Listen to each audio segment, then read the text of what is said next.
जय श्री श्याम आप सभी को। एक नए फैब्रिक के साथ आई हूँ। 16 कलर रहेगा। 10 पीस की क्वांटिटी है, ज़्यादा नहीं है।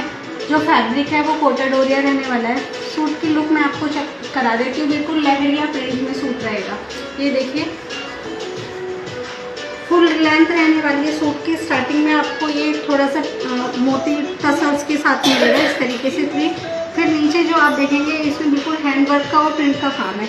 थोड़ा सा नज़दीक से दिखाइए। ये देखिए कितना अच्छा प्रिंट है। इसके ऊपर लहरिया प्रिंट रहेगा। बीच बीच में आपको चिड़िया वगैरह पिकॉक जो आजकल स्टाइल बन रहा है फ्लावर्स में वो रहेगा।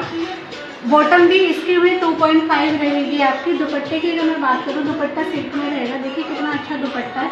दुपट्टे की लेंथ और लुक दोनों चेक करा देती हूँ। ये इसके दुपट्टे की लुक है।